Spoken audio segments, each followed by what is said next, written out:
खर्च संहिताका नाममा गरिरहेका छौँ, सबैलाई थाहा छ। मुख्यमन्त्रीदेखि मन्त्रीज्यूहरू चुनाव जितेर गएका भोलिपल्टदेखि करोडौँका गाडी होइन, जनताबाट उठाएको कर हिजो 5 रुपियाँ कर आज 500 देखि 5000 पुगेको छ। त्यो कर मोजमस्तीका लागि होइन, त्यो कर जनताका सेवाका लागि हो। यहाँ राम्रा विद्यालय खोल्न हो, सरकारी। तर मुलुक चरम द्वन्द्वमा फस्ने परिस्थिति आज सिर्जना भएको छ। हिजो मात्र हामीले देख्यौँ कि हाम्रै भूमिमा हिजो सैनिक दिवसको दिन, महाशिवरात्रिको दिन अमेरिकन सेनाले आएर परेड खेलिरहेको देख्यौँ। त्यसैले हामीलाई लाग्छ अब मुलुक राम्रो अवस्थातिर जाँदैन। त्यसैले अब हामी एकजुट भएर यो देश, राष्ट्र, धर्म, संस्कृति, संस्कार जोगाउन सबै अगाडि बढ्नुपर्छ। र यो मुलुक हामी नेपालीहरूको मुलुक हो, सनातनीहरूको मुलुक हो, 4 जात 36 वर्णको साझा फुलबारी हो। त्यसैले यो देशमा अब राज संस्था अपरिहार्य छ।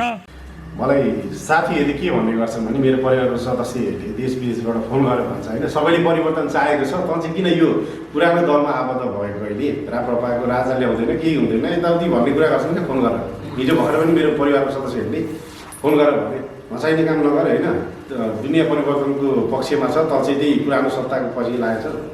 अनि मैले उनीहरूलाई सम्झाएँ, भिडले देखाएको त्यो बाटो सबै सत्य हुँदैन नि, जता जम्मा छ त्यतै लागेर पनि भएन। म चाहिँ यो चुनावलाई कसरी हेर्दैछु भने यो कुरुक्षेत्रको मैदान हो क्या, यसमा दुईवटा धर्मयुद्ध चलिरहेको छ, दुईवटा पक्ष छ। एउटा चाहिँ तपाईँको कौरव सेनाको पक्षधर छ जहाँ असत्य छ, एउटा पाण्डव पक्षधर छ जहाँ सत्य छ, तर थोरै छ क्या, यहाँ जम्मा चाहिँ एकदम मुठीभर मात्रै छ। अनि मैले मुठीभर नै कसरी चुज गरेँ भन्दाखेरि म चाहिँ मेरो आस्था, मेरो विश्वास, म सनातनप्रति अलि अध्ययन गरेँ। त्यो पनि धेरै पछि आएर 35-36 वर्षको उमेरमा अध्ययन गर्न पाइयो होइन। त्योभन्दा अगाडि त मलाई गीता के हो भन्ने थाहा पनि थिएन, भागवत के यताउति केही थाहा थिएन। मैले अध्ययन गर्दै जाँदाखेरि म को हो भन्ने मैले चिन्ने मौका पाएँ भनौँ न। अनि म चाहिँ अब गहिरो रस बिज्यो, मेरो आस्था माथि प्रहार भएको मैले बुझेँ दिनदिनै। अहिले तपाईँहरू जति पनि महिलाहरू हुनुहुन्छ नि, जस्तै राष्ट्रिय परिचय पत्र बनाउँदाखेरि मैले भोगेछु क्या, मेरो श्रीमतीले त्यो सिन्दुर मेटाउनु परेछ क्या, लगाएको पोती खोल्नु परेछ क्या। त्यहाँदेखि मेरो मनमा चस्को पसेको, यो के हामी मोडर्न हुने क्रममा मोडर्न भन्दै हामी गोराकी जस्तो बन्ने हो त। हामीले स्कर्ट लगाएर अनि टाई कालो के भन्छ त्यो अफ्रिकाको त्यो कालेहरूले जसरी उनीहरूको संस्कार हरायो, उनीहरूको संस्कार नै छैन। उनीहरूले कालो टाई सुट लाउँछ है, उनीहरूको त कुनै समयमा थियो होला नि आफ्नो वेशभूषा है। अनि हामीलाई अहिले सिन्दुर मेटाउँछ, पोते खोलाउँछ होइन। अनि अरू धेरै छन् क्या त्यस्ताहरू। त्यति बेला मेरो मन साह्रै दुखेको थियो। हामी नेपाली हो, हाम्रो पहिचान हो सिन्दुर पोते, महिलाहरूको पहिचान गहना हो है, हामी त्यसरी नै बुझेको हो नि त हुन्छ। त्यही भएर म चाहिँ राप्रपामा आबद्ध भएर मेरो संस्कारको लागि म मर्यादा गरेर लागिपरेको छु। त्यति हुँदाहुँदै पनि हाम्रो लक्ष्मीप्रसाद सङ्ग्रौला जस्तो व्यक्ति हाम्रो राप्रपाको झन्डामा उम्मेदवारी दिनुभएको छ। उहाँ जस्तो समाजसेवी व्यक्तित्व पाउनु नै हाम्रो क्षेत्र नम्बर 5 को लागि सौभाग्यको कुरा हो क्या। उहाँले विभिन्न गरिब दुखी असहाय व्यक्तिहरूलाई, क्यान्सर पीडितदेखि लिएर सम्पूर्ण व्यक्तिहरूलाई आफ्नो खर्चमा आफ्नै गाडीमा हालेर हस्पिटल पुर्याउने, दिनरात हस्पिटलमा कुरेर बस्ने, यो कुनै मिडियाले अहिलेसम्म देखाउँदैन। यो सत्य कुरो कसैले बोल्दैन क्या। उहाँ हामीले भोगेको, हामी गौरवको मान्छे है, हामी गौरवको हामीले चिनेको छौँ उहाँलाई। उहाँको पुरानो घर ग्वाल्डुबा अहिले हालदमकमा बस्नुहुन्छ। गाउँमा अलिकति केही पऱ्यो भने लक्ष्मी दाई भनेर मनाउँछ, दुनियाँले बोल्छ, गौरव पनि सबैले बोल्छ। उहाँ जस्तो समाजसेवी कोही पनि छैन। हिजो भर्खर पनि हाम्रो डिपु चौकमा कुरा भएको थियो, लक्ष्मी सङ्ग्रौला जतिको समाजसेवी चाहिँ अहिले जति पनि हाम्रो 3टा क्यान्डिडेट छन् भनौँ, 3-4वटा क्यान्डिडेटहरू छ, उहाँहरूले अहिलेसम्म के समाजसेवा गर्नु? मान्छेले जनताले बुझ्ने बेला आएको छ क्या। हाम्रो आस्था त हामीले मेटायौँ, अहिले यस्तो सामाजिक व्यक्तित्वलाई गुमायौँ भने भोलि पस्ताउनु बाहेक केही छैन क्या। गणतन्त्रवादी र राष्ट्रवादीले एक ठाउँमा राखेर चुनावी नारा यहाँका जनताले सोध्नुहोस्, उहाँहरूको जवाफ माग्नुहोस् र हाम्रो पनि जवाफ माग्छौँ। एकै ठाउँमा बसेर उहाँहरूले राष्ट्रघात गरेका, देशलाई घात गरेका हाम्रा बच्चालाई के कष्ट पर्दैन, झगडा गर्न आउनु पर्दैन, एउटै काम गर्नुहोस्, मत बदल्नुहोस्। जुनसुकै पार्टीमा बसेको भए पनि देश र धर्म मान्नुहुन्छ, यो राष्ट्रलाई सम्झनुहुन्छ, वीर पुर्खाले बनाएको मुलुक हो भन्ने ठान्नुहुन्छ भने राष्ट्रवादी पार्टी राप्रपाको चुनाव चिन्ह हलोमा लक्ष्मीप्रसाद सङ्ग्रौलालाई यस क्षेत्रबाट र देशैभरिबाट राप्रपाको चुनाव चिन्ह हलोमा मतदान गरेर एकपटक 5 वर्षको शासन व्यवस्था चलाउन दिनुभयो भने हामी यी भ्रष्टाचारीलाई पाता फर्काएर तपाईँको अगाडि ल्याएर पचार्न सकेनौँ र जेल खोज्न सकेनौँ भने फेरि राप्रपा चुनावमा भोट माग्न आउँदैन भन्ने कसमका साथ यहाँबाट बिदा लिन चाहन्छु। ओम नमः शिवाय। जय राष्ट्र, जय जनता। भोट केमा हिन्दू राष्ट्र नेपालको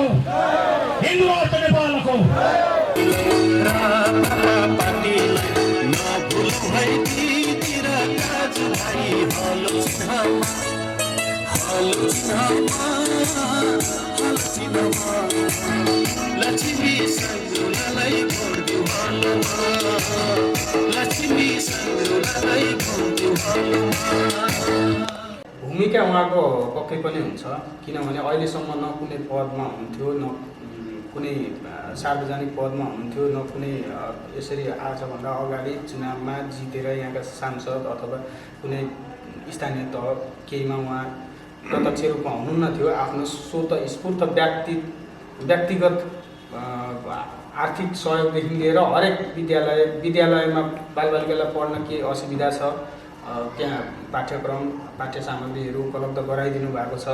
को दुखी बिमारी भयो, अन्त अरूको आउँदैन, सुरुमा दुखी बिमार भयो, कोही उपचार गर्ने ठाउँ पाएन भने पहिलो नाम आउने हो लक्ष्मी सङ्ग्रौला, त्यहाँ फोन गरौँ ल निको हुन्छ है, अथवा उहाँले निको बनाउनुहुन्छ भन्ने एउटा विश्वास छ भित्री गाउँदी होइन। अर्को गरिब दुखी जो ठन्डीमा होइन, तराईको गर्मी यस्तो चिसो छ, कठाङ्ग्रिदो गर्मीमा ओढ्ने ओछ्याउने लुगा कठाङ्ग्रिदो जाडोमा लुगा कम्मल बोकेर भित्री गाउँ हिँड्ने उहाँलाई के बाध्यता थियो र? उहाँ आफ्नै बिजनेसम्यान, आफैले धेरै अब आफ्नो लागि केही उहाँले स्वार्थ छैन, राजनीतिमा आएर चाहिँ म यसो गर्छु भन्ने स्वार्थ छैन उहाँलाई। सम्पूर्ण उहाँले आफ्नो दुःखले आर्जिनु भएको छ र हरेक व्यक्ति कोही दुखी बिरामी अहिले पनि सबै चुनावको माहौलमा लाग्दै गर्दा उहाँलाई एकल फोन आयो, यहाँ बिरामी भयो, यहाँ गरिब भयो, यहाँ भोकै भयो भनेर चाहिँ फोन गयो भने सायद चुनावी प्रचार छोडेरै पनि उहाँ चाहिँ त्यो एकचोटि उभिनुपर्छ है, त्यहाँ जानुपर्छ है भनेर चाहिँ उभिन सक्ने एउटा मानव रूपी देवता नै भन्ने गर्छन् होइन। मैले मात्रै होइन, देखिएको छ। अब यतिको मान्छेले पदमा नहुँदा यति गरेको छ भनिसकेपछि भोलिका दिनमा पदमा हुँदै गर्दाखेरि गरिबले दुखीले असहायले त साँच्चीकै भगवान् पाउँछन्। यो अवसरलाई हामीले चुकाउनु हुँदैन र यो चुनाव भनेको खहरे भेल हो।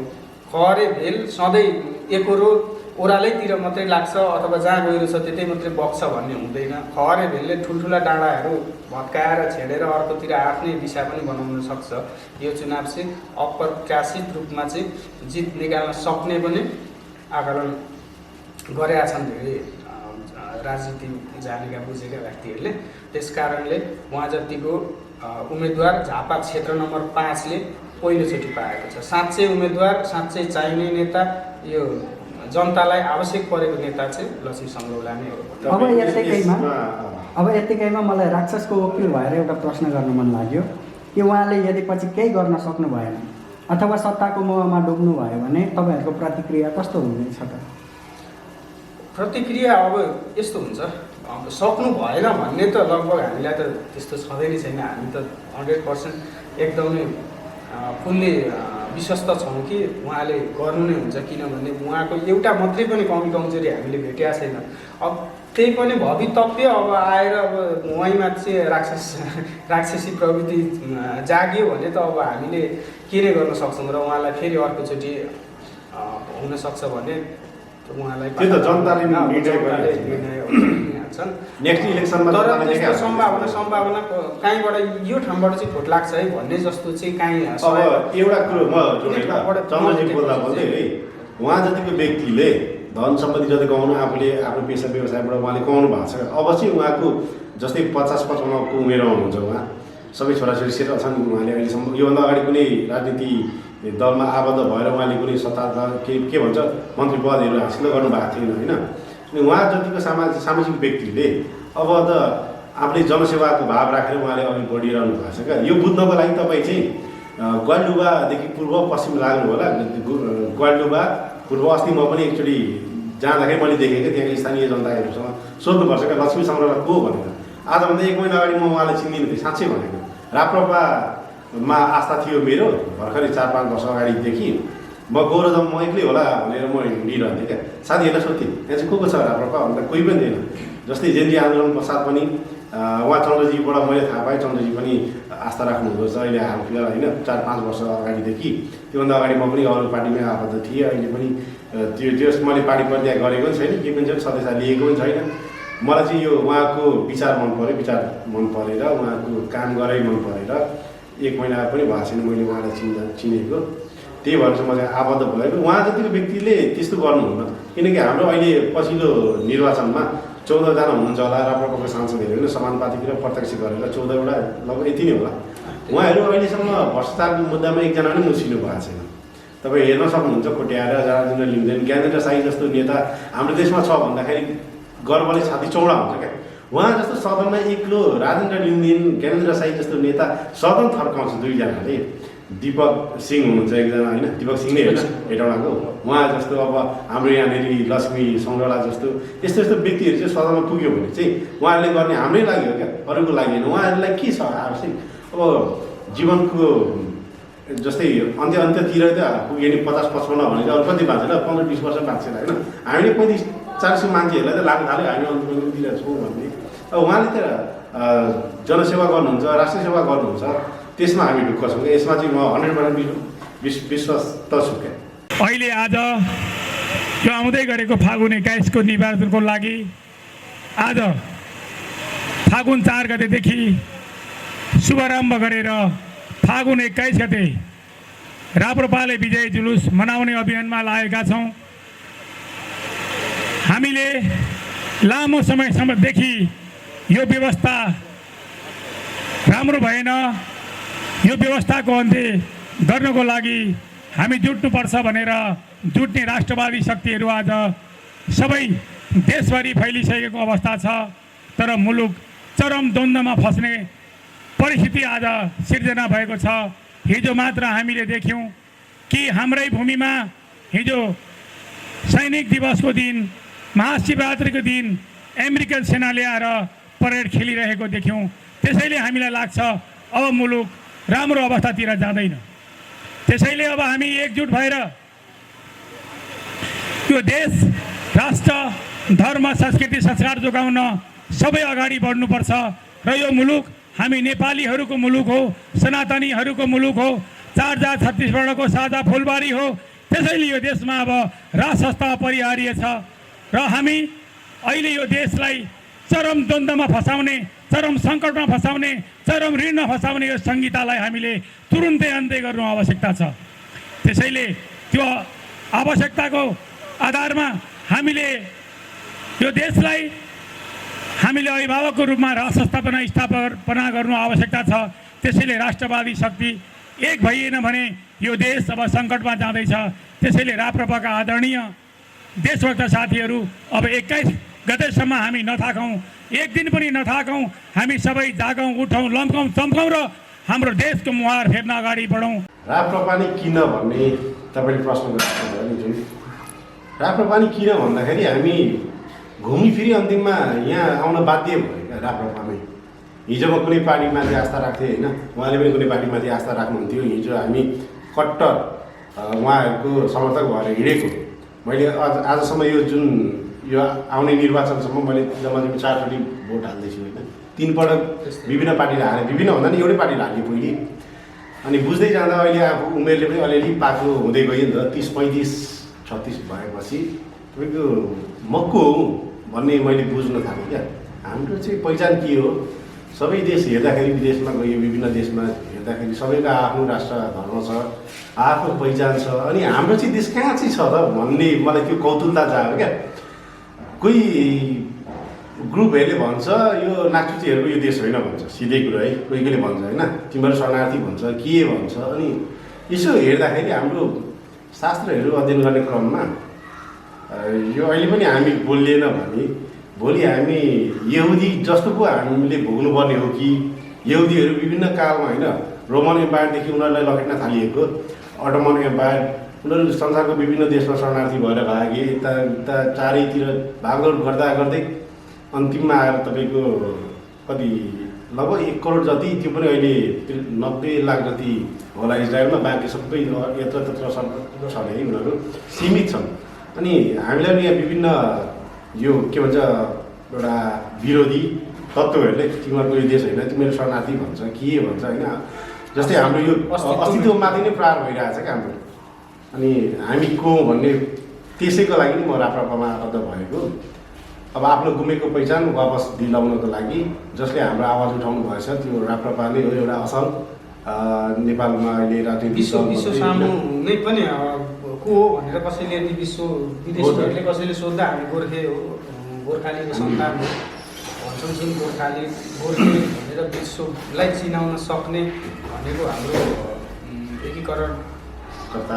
एकीकरणकर्ता पृथ्वीनारायण शाह नै हो। पृथ्वी पद छ हामीसँग, चाहिँ लेनिन पद, के पद, कता पद, उता पद, यता पद भनेर चाहिँ हामीलाई एकदम गलत छ। हाम्रो कमी कमजोरी के छ र हाम्रो माटो सुहाउँदो राजनीति हरेक देशमा चाहिन्छ।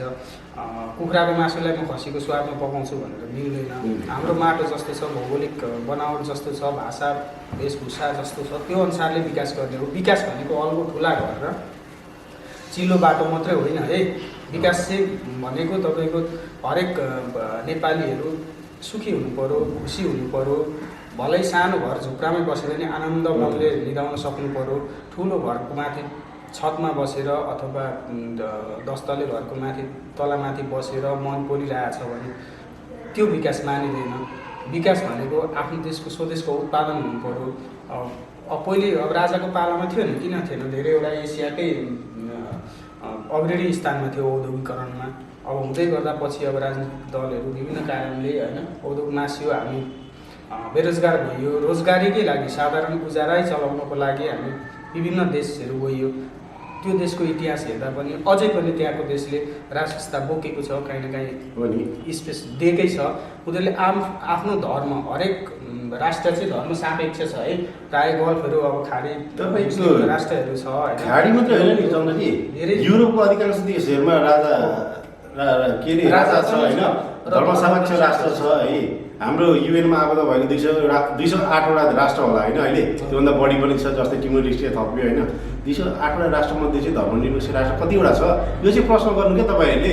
जुन जसले धर्मनिरपेक्ष भन्छ नि, हामी सहिष्णु छौँ, हामी सबै धर्मलाई मानेर अगाडि बढ्नुपर्छ भनेर प्रश्न गर्छ। हो, हामीले हिजो धर्म सापेक्ष हुँदा पनि हामी सबैलाई सम्मान गरेर हिँडेको थियो त। धर्म सापेक्ष हुँदाखेरि तपाईँको आजभन्दा 50-60 वर्ष अगाडि जामे मस्जिद काठमाडौँमा राजाले बनाएको होइन। यहाँ मुसलमानहरू कति सुरक्षित थिए, इसाई पनि त थियो नि। यहाँ यहाँको इतिहास हेर्ने भने 400-500 वर्ष अगाडि इसाई नेपालमा भित्रिएको रहेछ होइन, उहाँहरू पनि सुरक्षित हुनुहुन्थ्यो। अनि मुसलमानहरू गोर्खा यता के अरे अर्घाखाँची पाहाडतिर कति मजाले बसेछ, यो के भन्छ पोखरा साइडमा। हामीले अहिलेसम्म कसैलाई विभेद त गरेको छैन त। अनि हामी मात्रै किन, हामीले मात्रै बलिदान किन दिने त? हामी कि भारतको जनता र हामी नेपाली मात्रै हामी धर्मनिरपेक्ष मान्नुपर्ने? हामीले अरू देश चाहिँ कि युरोपका देश अधिकांश देशहरू इसाई राष्ट्र छैन, उनीहरूको अफिसियली धर्म इसाई छ, कोही क्याथोलिक छ, कोही अर्थोडक्स छ। धर्म भनेको चाहिँ मैले मेरो व्यक्तिगत बुझाइमा चाहिँ जस्तो डिसिप्लिनमा मान्छे है, एउटा संस्कार डिसिप्लिन हो। धर्मले चाहिँ डिसिप्लिनमा राख्छ।